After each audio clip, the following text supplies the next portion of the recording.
दोस्तों नमस्कार। आपकी कुंडली में अब आप देखिए कि क्या आपकी कुंडली में अम्ला योग बनता है। अम्ला योग क्या होता है?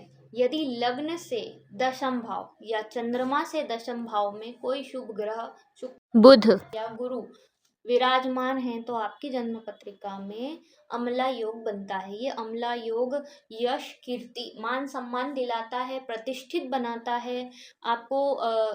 मतलब आपका समाज में नाम हो, ऐसा आपका ये योग बनाता है। जिस भी मनुष्य के, जिस भी जातक के जन्म कुंडली में यह योग बनता है तो वह मान सम्मान प्राप्त ज़रूर करता है। उसकी कभी ना कभी उसका इतना यश होता है, उस कीर्ति होती है उसकी, और उसका मान सम्मान होता है, वह सम्मानित होता है, वह अपने समाज में सम्मानित होता है।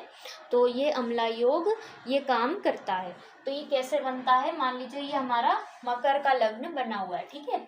अब इसमें मान लीजिए यहाँ दशम भाव में शुक्र, गुरु या बुध, इन तीनों में से कोई भी एक ग्रह बैठ जाए तो अम्ला योग बनेगा। एक तो ये बनेगा अम्ला योग, है ना।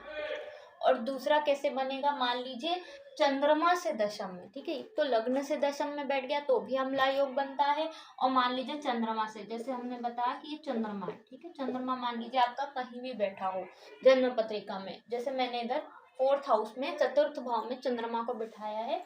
अब अगर चंद्रमा से दशम में, मतलब चंद्रमा से हम जब गिनेंगे तो 1 2 3 4 5 6 7 8 9 10, तो यहाँ दशम में यदि शुक्र बुध या गुरु इन तीनों में से कोई भी एक ग्रह बैठ जाए तो अम्ला योग बनता है। इस योग में मान सम्मान की प्राप्ति होती है, आपका नाम रोशन होता है, आपकी कीर्ति होती है, आपका समाज में, कुल में आपका नाम होता है। कभी ना कभी ये असर दिखाता है योग। तो जिसकी भी जन्म कुंडली में लग्न से दशम में, मतलब लग्न से दशम में शुभ ग्रह में शुक्र बुध गुरु, या चंद्रमा से दशम में शुक्र बुध गुरु में से कोई भी एक ग्रह या दो ग्रह या ये तीनों ग्रह अगर आपके बैठे हैं तो जरूर आपका मान सम्मान होगा। अम्ला योग ये बनता है।